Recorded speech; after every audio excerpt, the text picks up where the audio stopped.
Now, I wish to read for a text this afternoon just to start off the life story, found over in the book of Hebrews, the 13th chapter. For Jesus also, that he might sanctify the people, with his own blood suffered without the gate. Let us go, therefore, to him without the camp, bearing his reproach. For here we have no continuing city, but we seek one to come. And my thought is that here we have no continuing city, but we seek one to come.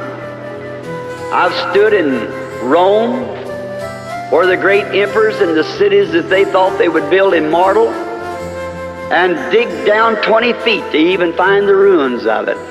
I've stood where the pharaohs had their great kingdoms, and you dig down in the ground to find where the great pharaohs ruled.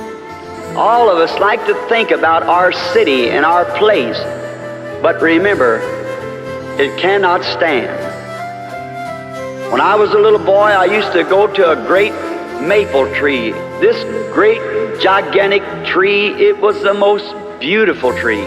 And I could see its great, mighty branches sway in the wind, great, huge trunk. And I said, you know, I believe that this tree will be here for hundreds and hundreds of years. Not long ago, I took a look at the old tree. It's just a snag. For here we have no continuing city. No, nothing here on the earth that you can look at will continue. It's got to have an end. Everything that's mortal has to give away to an immortality. Now, I used to see my father. He was rather a short, stocky man, very strong. And he was one of the strongest little men that I knew of. And then I remember when Dad used to come in and take his wash for dinner, and he'd roll up his sleeves, them little short, stubby arms. And when he'd pull up his arms to wash, throw the water up on his face, the muscles just wadded in his little arms. And I said, you know, my daddy will live to be 150 years old. He was so strong, but he died at 52. See? Here we have no continuing city. That's right. We cannot continue. Now let's take a little trip, all of us. And it's good to stroll down memory's lane once in a while. Don't you think so? I was born in a little mountain cabin way up in the mountains of Kentucky. They had one room that we lived in, no rug on the floor, not even wood on the floor. It was just simply a bare floor. And a stump, top of a stump cut off with 3 legs on it, that was our table.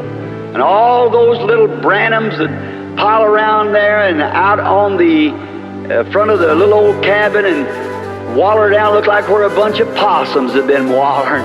Out there in the dust, you know, all the little brothers, there was 9 of us, and 1 little girl.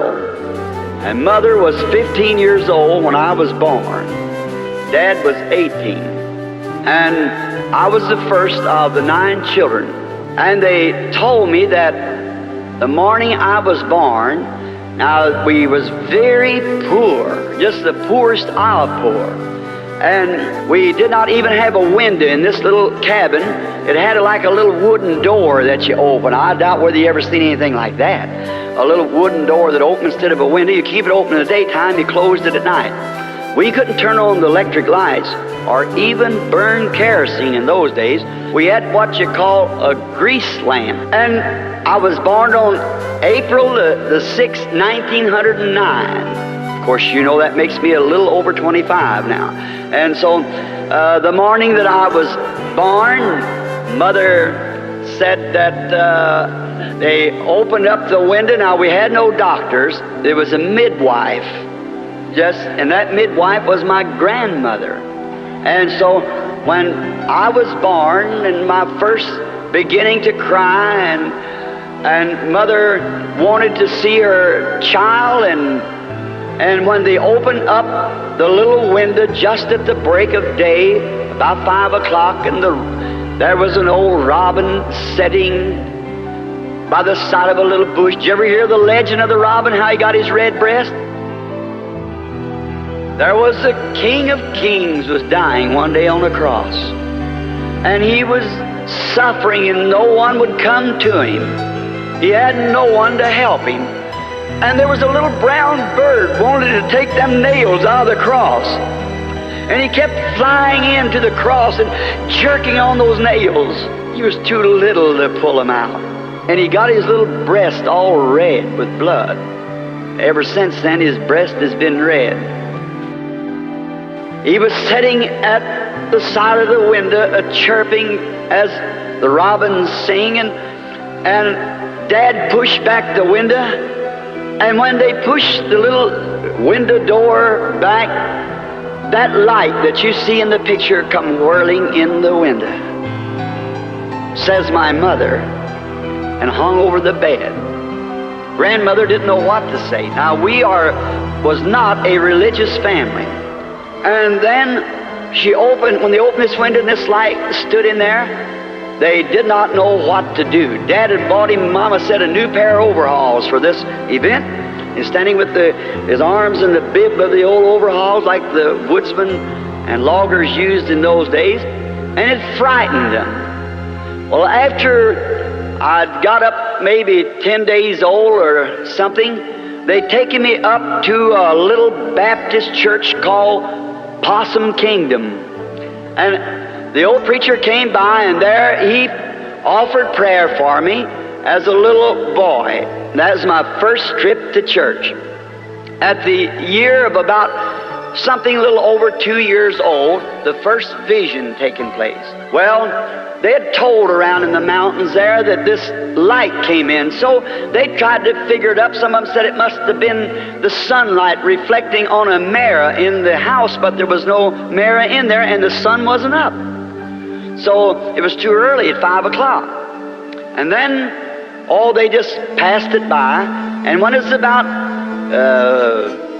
supposed to be near 3 years old, now I have to be honest. There's things here that I do not like to say, and I wish I could bypass it and not have to say it, but yet to tell the truth, you must tell the truth. If it's on yourself or your people, be honest about it, then it's always the same. My father was a long way from being a religious person. He was a typical mountain boy that drank constantly all the time.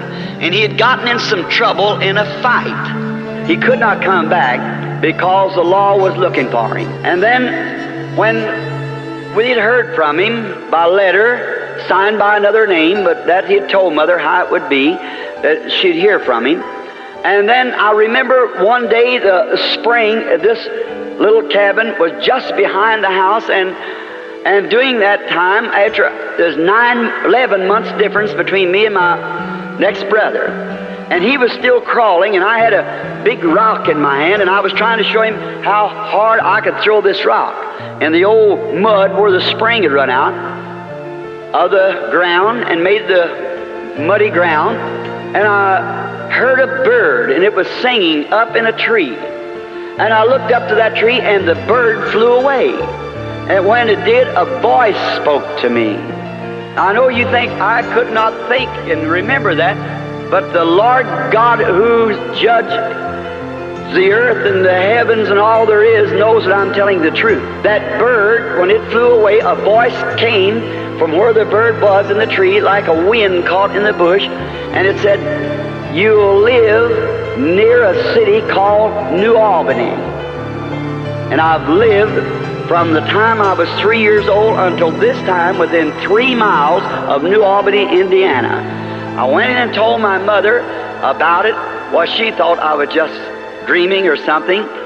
Later we moved to Indiana, and Father went to work for a man, Mr. Wathen, a rich man. And Dad, being a poor man, yet he could not do without his drinking, so he went to making whiskey in a still.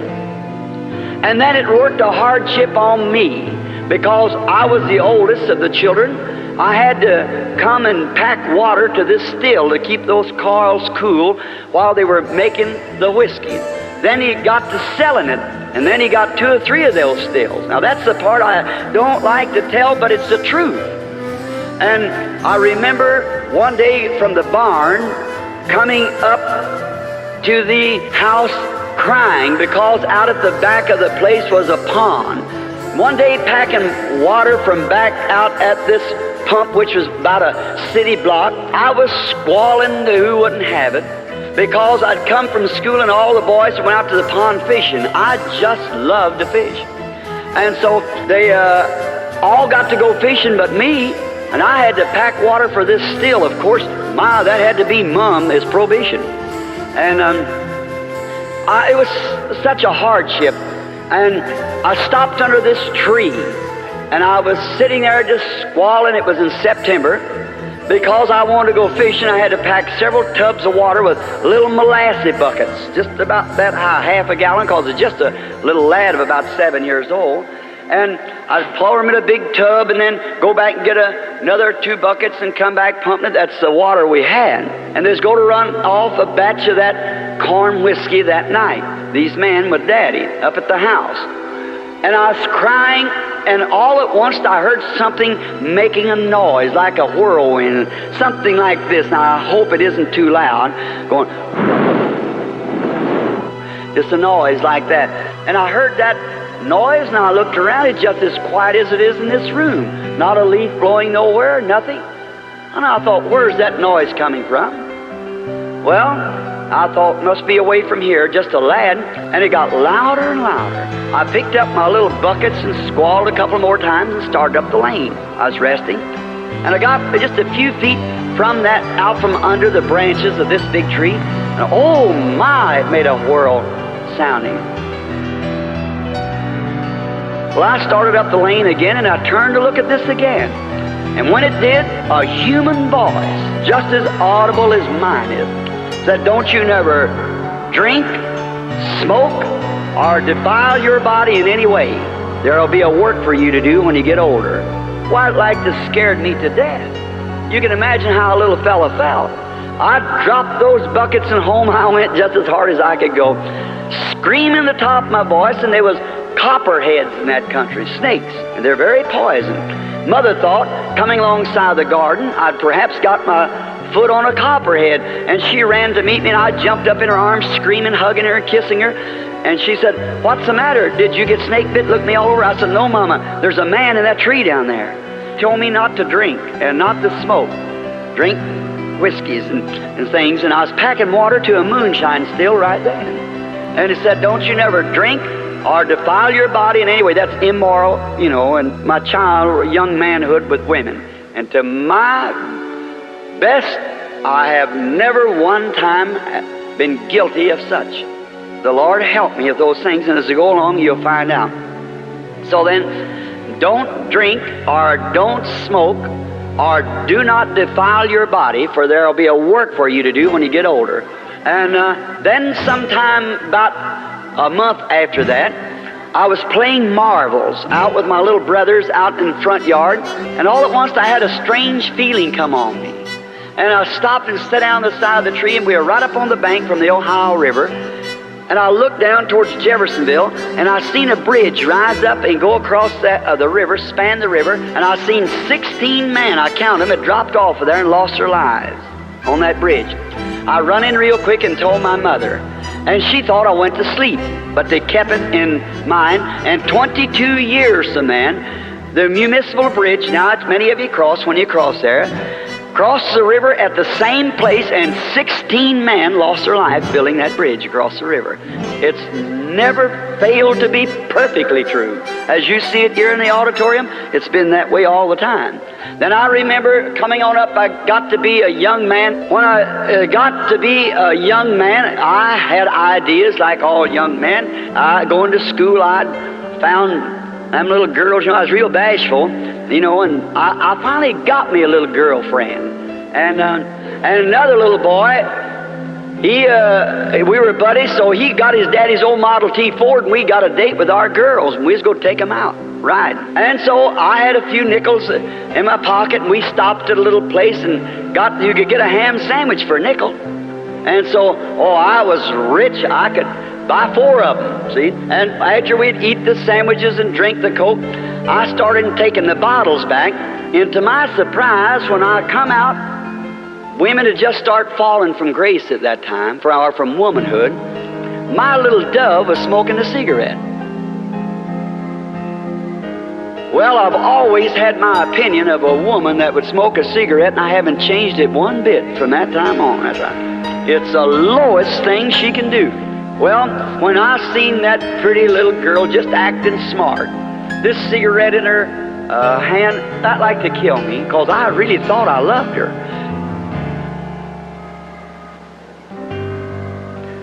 Later on, I found a girl when I was about 22 years old.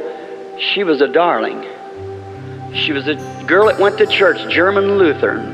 Her name was Bromback, and she was a nice girl. She didn't smoke or drink or she didn't dance or anything. A nice girl.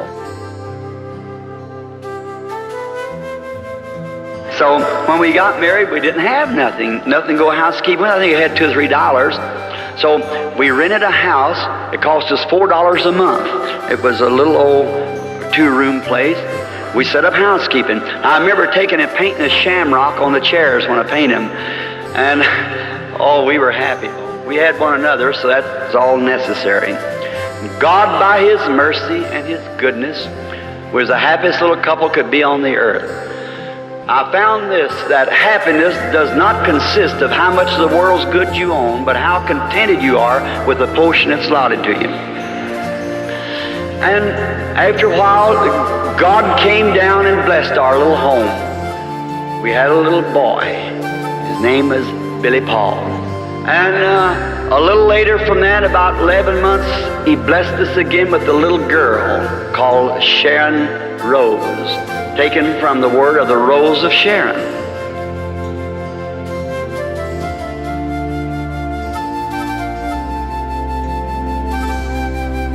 And I remember one day I had saved up my money, and I was going to take a little vacation, going up to a place, Papa Lake, to fish. And on my road back, and during this time, I'm leaving out my conversion. I was converted and was ordained by Dr. Roy Davis in the Missionary Baptist Church, and had become a minister and have the tabernacle that I now preach in Jeffersonville. And I was pastoring the little church, and no money. I pastored the church 17 years and never got one penny. I didn't believe in taking. There wasn't even an offering plate in it. And what tithings I had from work and so forth, had a little box on the back of the building, said, little sign on it, "Insomuch as you have done unto the least of these my little ones, you have did it unto me." And then that's how the church was paid for. We had 10 years loan to pay it, and was paid off less than 2 years. And I never took an offering of no kind. And I remember when she worked so hard to help me to have enough money to go up to this lake to fish. And when I was coming back from the lake, and I began to notice cars that had signs on the back that said Jesus only. And I followed some of them down, and I come to a great big church, and I found out they were Pentecostal. I'd heard of Pentecostal, but they were a bunch of holy rollers. They laid on the floor and frothed at their mouth and everything that they told me about. So I didn't want nothing to do with it. So I heard them all carrying on in there, and I thought, I believe I'll just walk in. So I stopped my old Ford and walked in, and all the singing you ever heard in your life. Well, I listened to some of their teachers. They were standing there, they were teaching about Jesus and how great He was and how great everything was, and about a baptism of the Holy Ghost. I thought, what are they talking about? But you know, something about it, longer I sit there, the better I liked it. There was something seemed to be real good. And that night, I prayed for her all night. I said, Lord, what is this I got into? I never seen such religious people in my life. And I said, help me to know what this is all about. And the next morning, I got down there and invited us for breakfast. Of course, I wouldn't come eat with him because I had nothing to put in the offering. And he said, last night on the platform, there was a young preacher here, a Baptist and said he was the youngest preacher on the platform. His name was Branham. Does anybody know any whereabouts of him? Tell him to come on, we want him to bring the morning message. I stood up there, I said, well, I don't know about this.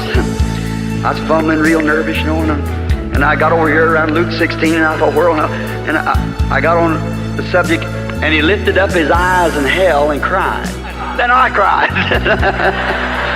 Something got a hold of me. My, oh my. I don't know what happened, but when I kind of got to myself, I was standing on the outside. Then people got screaming and shouting and crying, and we had an awful time. When I come outside, there's a fellow walked up to me with a great big Texas hat on, big boots. Walked up, said, I'm Elder so-and-so. Said, won't you come down to Texas and hold me revival? Let me put that down, mister. I put it down like that.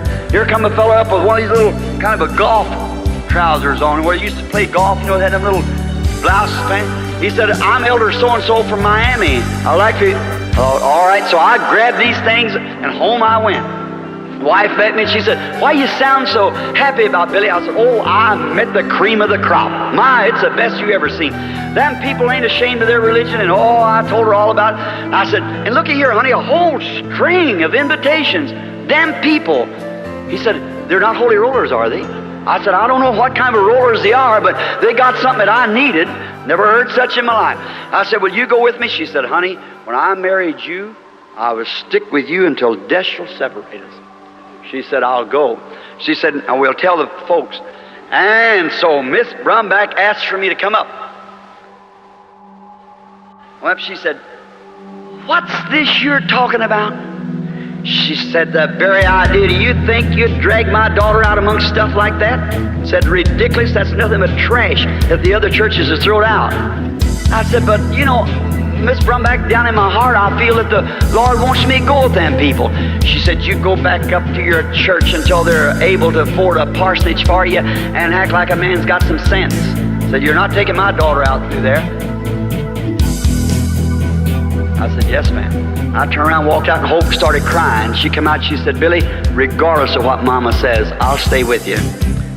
Bless her heart. And I said, oh, that's all right, honey. And I just let it go.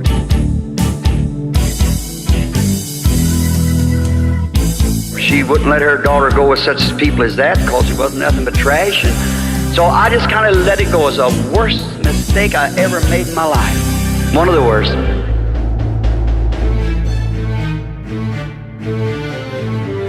There come up a flood in 1937. There came a flood. And I was on patrol at that time, and I was trying my best to bring the people out of the flood houses, tearing down, and my own wife took sick, and she was real sick with pneumonia. And they took her out to the regular hospital so full we couldn't put her in there, so we take her out to the government where they had a room out there. And so then they called me back out, and I always lived on the river and quite a boatman. So I was trying to get the people, rescue them from the flood. And then they called me, said, there's a house over on Chestnut Street's about ready to go in. There's a mother and a bunch of children in there. Said, if you think your motor can get into them. I said, well, I'll do all I can. And I shooting those waves, the dike had broke up there, and oh my, they were just washing the city out. And I would give it all the juice that I could, and finally down across the alleys and through the places. And I got there close to where the old levee was, the water pouring through, and I heard someone scream, and I seen a mother stand out on the porch. There's them big rollers going through like that. Well, I went on up this way as far as I could and hit the stream and come back and got on that side. I got my boat stopped just in time to tie it around the pillar of the post of the door, post or porch post. And I run in and grabbed the mother and got her in there, 2 or 3 of the children, and I undone my boat and got her back, come out way down below and got her over to the shore about a mile and a half across the city. So I got her to the shore, and then when I got over there, she fainted and she began just screaming, my baby, my baby. Well, I thought that she meant she left the baby in the house. Ooh, I tucked back again while they were trying to take care of her, and I come to find out she was won't know where her baby was there. There was a little fellow about 3 years old, and I thought she meant a little nursing baby or something. And so I tucked back and got over there, and when I got that boat and got on the inside and couldn't find old baby, and the porch gave away, and the house went in. And I run real quick and grabbed the piece there that was floating my boat, got into the boat and pulled that and loosened it up, and they done got me out into the current of the main river then. It was about 11:30 at night, and it's sleeting and snowing, and I grabbed a hold of the starter string, and I tried to pull the boat, and it wouldn't start, and I tried, and it wouldn't start, and I tried again, getting farther in that current, the ball's just below me. And I was trying real hard, and I thought, oh my, here's my end. This is it. And I'd try real hard, and I said, Lord, please don't let me die a death like this. I'd pull, and it'd come back to me, what about that bunch of trash that you wouldn't go to? I put my hand back on the boat, and I said, God be merciful to me, don't let me leave my wife and baby like this. And I'm out there sick, please. And I just kept pulling like that, and it wouldn't start, and I could hear the roaring down there, because just a few minutes, and oh my, that would be it. And I said, Lord, if you'll forgive me, I promise you I'll do anything. And kneeling in that boat there, and the sleet hit me in the face, I said, I'll do anything that you want me to do. And I pulled again, and it started. And I turned all the gas on it I could, and finally got into the shore, and I went back to find the truck, patrol truck, and I thought some of them said, saved. The government just washed away. My wife and baby in there. Both babies. And I tuck out for the government as hard as I could, and the water was standing about 15 feet deep all through it. And there was a major there, and I said, Major, what happened to the hospital? He said, now don't be worried. Do you have anyone in there? I said, yes, a sick wife and 2 babies. He said they all got out, so they're in a freight car, and they've headed towards Charleston. I got my boat and got my car and my boat in the back of it and run out there and then the creeks had come down about 2.5 or 3 miles wide. All night long I tried to, some of them said the freight car washed off the tracks out there on the trestle. Well, I find myself marooned out on a little island, sat there 3 days. I had plenty of time to think about whether that was trash or not. Just beating, where's my wife? Finally, when I found her, and a few days after I got out and got across, she was way up to Columbus, Indiana, in the Baptist auditorium where they'd made a hospital-like sick rooms on little government cots. And I ran to her as hard as I could, trying to find where she was, screaming, hope, hope, hope. And I looked, and there she was laying on a cot, and TB had set in. She raised her little bony hand, and she said, Billy. And I run to her, and I said, Hope, honey.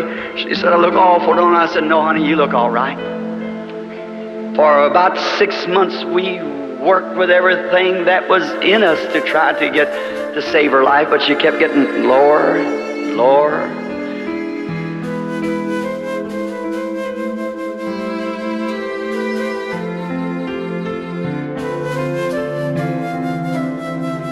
One day I was on patrol, and I had my radio turned on, and I thought, I heard him say, make a call on the radio, said, for William Branham, wanted the hospital at once, wife dying. I rushed back to the hospital as quick as I could, turned on the red light and the siren and took off. And then I got up at the hospital, and I stopped running, coming down to the hospital. I seen a little buddy of mine that we fished together, we run together as boys, Sam Adair. And so then here he come out like that, had his hat in his hand.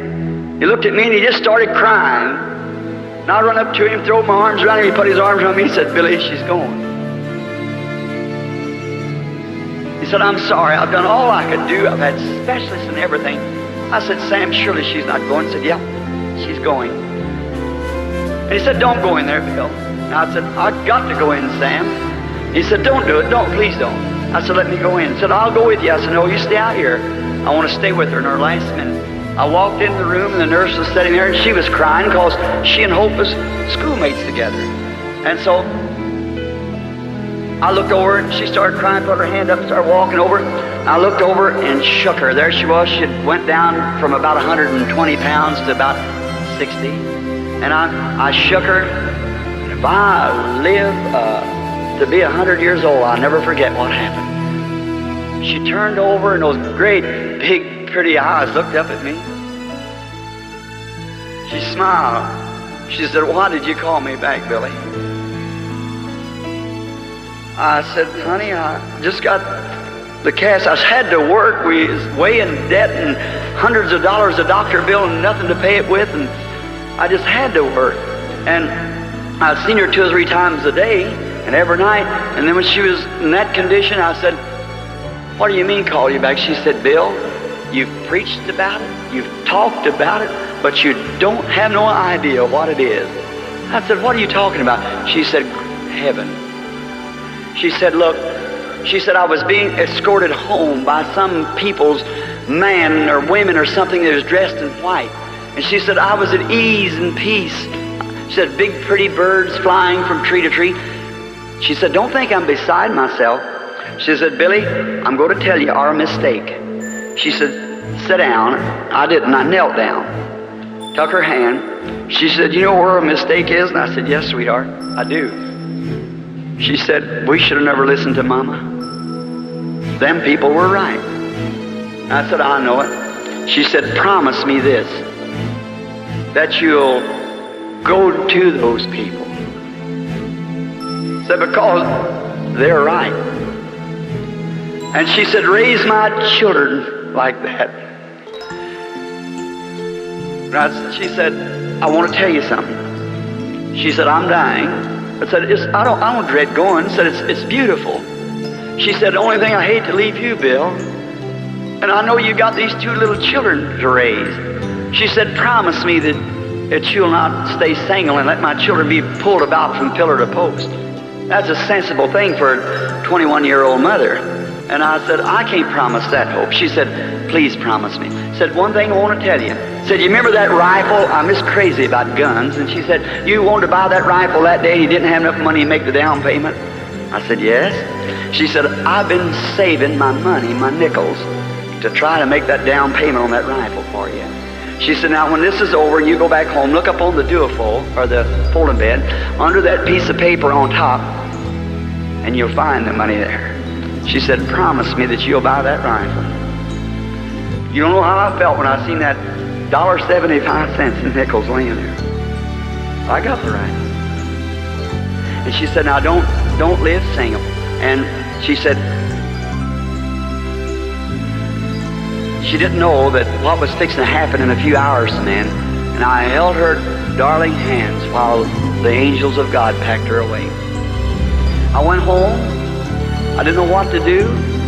I laid down there at night, and I heard, I think a little mouse was in the old grate where we had some papers in there, and I shut the door with my foot in there, hung her kimono on the back, laying down there in the morgue. And just in a little bit, someone called me, said, Billy, is Brother Frank Roy, said, your baby's dying. Said, Doc's up there now, and said she's got tubercular meningitis. She nursed it from her mother. And said she's dying. I got in the car, went up there, and there she was, a sweet little thing, and they rushed her to the hospital. I went out to see him. Sam come up and said, Billy, don't you go in that room. You got to think of Billy Paul. Said she's dying. I said, Doc, I got to see my baby. He said, no, you can't go in. Said she's got meningitis, Billy. You'd pack it to Billy Paul. And I waited till he got out. I couldn't stand to see her die and her mother laying down there in the undertaker's establishment. I tell you, the way of a transgressor is hard. And I went, slipped in the door, and when Sam went out, the nurse went out, I went out into the basement. It's a little bitty hospital. She's in an isolated place, and the flies is in her little eyes. They had a little, what we call a mosquito bar, a little netting over her eyes. And she was a little spasm, her little fat leg was moving up and down like that, and her little hands with that spasm. I looked at her, and she's just big enough to be cute, about 8 months old. And her mother used to set her out there with her little 3 corners on, you know, in the yard when I'd come up and I'd toot the horn, and she'd go goo, goo, goo, goo, reaching for me, you know. There laid my darling dying. I looked down to her and I said, Sherry, you know Daddy? You know Daddy, Sherry? And when she looked, she was suffering so hard that one of them pretty little blue eyes had crossed. It like to tore my heart out of me.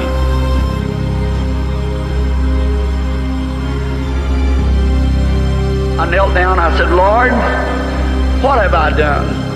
Have not I preached the gospel on the street corners? I've done everything that I know to do. Don't hold it against me. I never call them people trash. It was her that called them people trash. I said, I'm sorry it all happened. Forgive me. Don't take my baby. And while I was praying, looked like a sheet or cloth come down, I knowed he had refused me.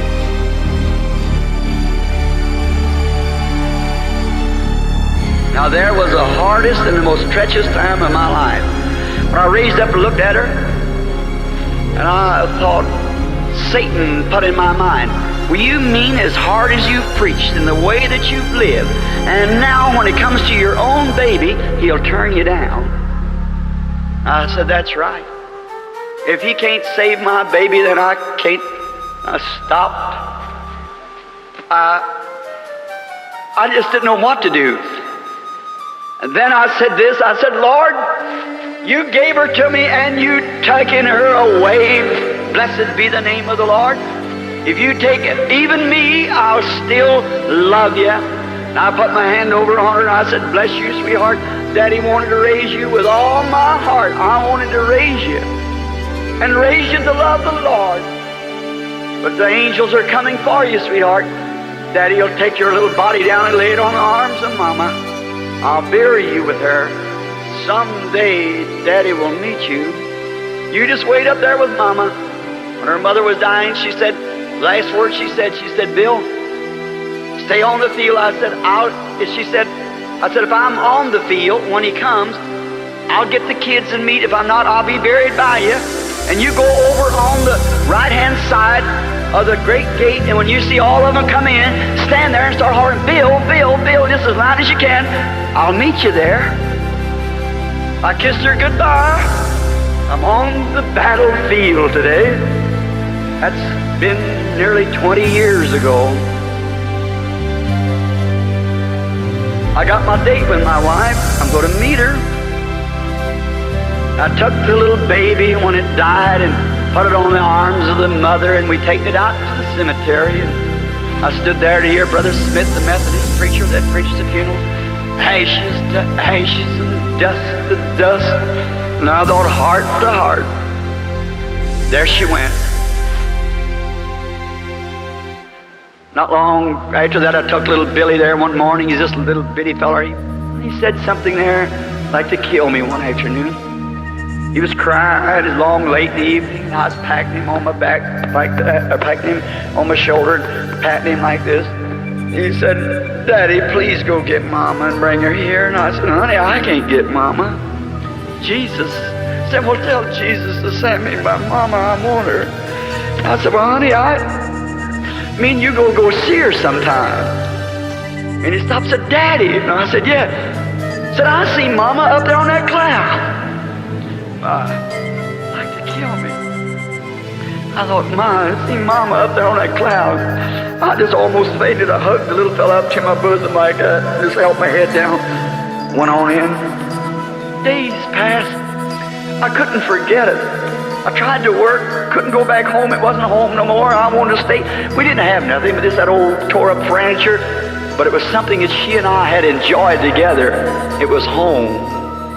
And I remember one day I was trying to work in the public service. I went up to fix an old secretary was hanging down. It was real early in the morning, and I climbed up this cross, and I couldn't get that baby up. I could see my wife going, but that baby going, just a little bitty thing. And I was on there and I was singing, on the hill far away stood an old rugged cross, and the primaries run down to the transformer and went out into, secondary. And I was hanging up there on it, and I happened to look at the sun coming up behind me, and there my hand stretched out, and the sign of that cross on the hillside. I thought, yes, it was my sins that put him there. I said, Sharon, honey, Daddy wants to see you so bad, honey. I would like to hold you in my arms again, you darling little thing. I got beside myself. It had been weeks. I pulled off my rubber glove. There's 2,300 volts running right beside of me. I pulled off my rubber glove. I said, God, I hate to do this. I'm a coward. But Sherry, Daddy's going to see you and Mama just in a few minutes. Started pulling off my glove to put my hand on that 2,300 and break the water. You even have no blood left in you. And so I started pulling that glove off, and something happened. When I come to, I was sitting on the ground with my hands up like this to my face crying. It was God's grace, or I wouldn't have been having a healing service here. I'm sure of that. It was Him protecting His gift, not me. I started home. I quit. Put my tools away and went back. I said, I'm going home. I started around the house, and I picked up the mail in the house, kind of cold, and I went in. We had one little room. I was sleeping on a little cot there, and the frost coming up, and that old stove. I took the mail, and I looked in the mail, and the first thing on there was her little Christmas saving, 80 cents. Miss Sharon Rose Branham. There it was all over again. I'd been game warden. I reached in there and got my gun, pistol, out from the holster. I said, Lord, I can't go this anymore. I'm dying. I'm so tormented. I pulled the hammer back on the gun, put it up to my head, kneeling there on that cot in that dark room. I said, Our Father, art in heaven, hallowed be thy name. Thy kingdom come, thine will be done. As I tried, I squeezed that trigger as hard as I could. I said, on earth as it is in heaven. Give us this day our daily bread, and it wouldn't go off. I thought, oh God, are you just tearing me to pieces? What have I done? You won't even let me die. And I threw the gun down and went off and shot through the room.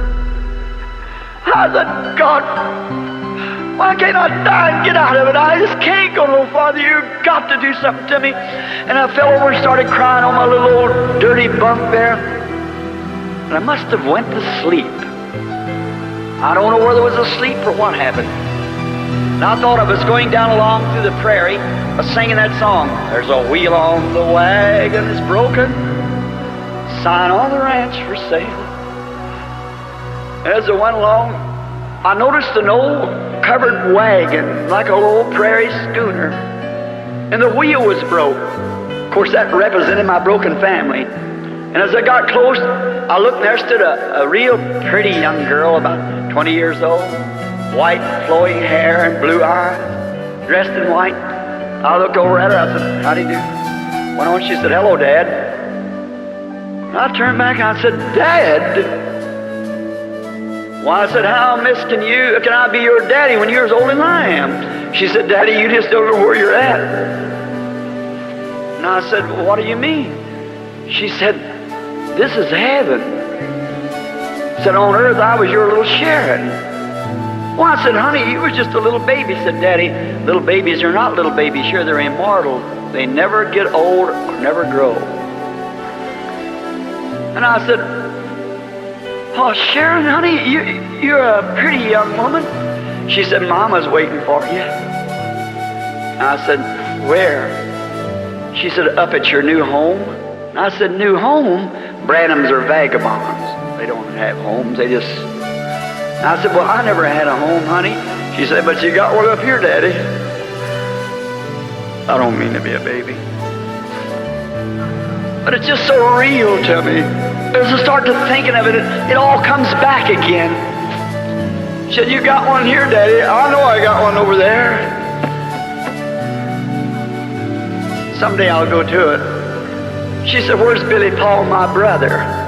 I said, well, I left him at Miss Broy's just a few minutes ago. Said, Mother wants to see you. And I turned and looked, and there was great big palaces, and the glory of God coming up around him, and I heard an angelic choir singing, my home, sweet home. I started up a long steps running just as hard as I could, and when I got to the door, there she stood, a white garment on, that black hair long, holding down her back. She raised out her arms as she always did when I come home tired from work or something. I caught her by the hands I said, honey, I seen Sharon down there. I said, she made a pretty girl, didn't she? She said, yes, Bill. She said, Bill, put her arms around me, and she said, just around my shoulders. She started patting me. She said, stop worrying about me and Sharon. I said, honey, I can't help it. She said, now, Sharon and I are better off than you are. And said, don't worry about us no more. Will you promise me? And I said, Hope. I said, I've been so lonesome for you. And for Sharon, and Billy cries all the time for you. I said, I don't know what to do with him. And she said, it'll be all right, Bill. She said, just promise me you won't weary no more. And she said, won't you sit down? And I looked around, and there's a great big chair. And I remember I tried to buy a chair. I tried to buy a chair one time. We just had them old common wooden bottom chairs for that breakfast set. We had to use them, the old chairs we had. And we could buy one of these chairs that let back in the back like I forget what kind of easy rest chair, and it cost $17. You could pay $3 down and $1 a week. And we got one, and when I come in, I'd work all day and preach till midnight around the streets and wherever I could preach. And one day I got behind on my payments. We couldn't make it, and it got day after day. And finally, one day they come and got my chair. Took it. That night I never will forget. She had me a cherry pie baked, poor little old thing. She knew I was going to be disappointed. And after supper I said, what's you so good about tonight, honey? And she said, say, I had the boys over in the neighborhood to dig you some fishing worms. Don't you think we ought to go down to the river and fish a little while? And I said, yes, but... And she started crying. I knew there was something wrong. I had an idea, because it already sent me a notice it's coming to get it. We couldn't make that $1 payment a week. We couldn't afford it. She put her arms around me, and I went to the door, and my chair was gone. She told me up there, she said, you remember that chair, Bill? And I said, yes, honey, I remember. So that's what she's thinking about, wasn't it? Yeah. She said, well, they won't take this one. This one's paid for. She said, sit down just a minute, I want to talk to you. And I said, honey, I don't understand this. And she said, promise me, Billy, promise me that you won't worry anymore. You're going back now. I said, promise me you won't worry. And I said, I can't do that. And just then I come to. It was dark in the room. I looked around and I felt her arm around me. I said, oh, are you here in the room? She started patting me. She said, you gonna make me that promise, Bill? Promise me you won't weary no more? I said, I promise you. And then she patted me 2 or 3 times, and she was gone. I jumped up and turned on the light, looked everywhere. She was gone. But she's just gone out of the room. She isn't gone, she's still living. She was a Christian. Billy and I went to the grave here some time ago, packing a little flower for his mother and sister just on an Easter morning, and we stopped. The little fellow started crying. He said, Daddy, my mom is down there. I said, no, honey, no, she ain't down there. Sister ain't down there. We got a folded over grave here, but way across the sea there's an open grave where Jesus rose, and someday he'll come, he'll bring Sister and Mama with him. I'm on the battlefield today, friends. I just can't tell anymore. God bless you. Let's bow our heads a minute.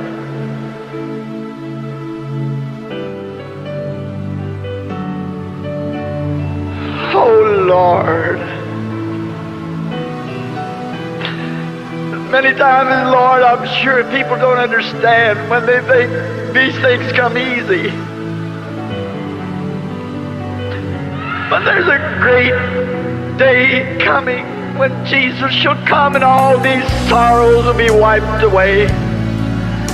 I pray, Heavenly Father, that you help us to be prepared. And that last promise, when I kissed her on the cheek that morning and I'd meet her there that day, I believe she'll be standing at that post screaming my name. I've lived true to that promise since, Lord. Around the world, in all kinds of places, trying to bring the gospel. Getting older, tired, and wore out. One of these days I'm going to close this Bible for the last time. God, keep me faithful to the promise. Keep your grace around me, Lord. Let me not look at the things of this life, but live for the things that's beyond. Help me to be honest. I don't ask for flower bed of ease. No, Lord, when my Christ died there under suffering, and all the rest of them died like that. I don't ask for any easy thing. Just let me be honest, Lord, truthful. Let people love me so I can lead them to Thee. I pray that Your mercies rest upon each of us here, and those who are here, Lord, may not even know You, and maybe they've got some little loved one across the sea yonder. If they've never fulfilled their promise, may they do it now, Lord. Excuse my breaking down, but oh my, you don't realize, friend. You don't know what sacrifice. That's not a spot hardly of the life story.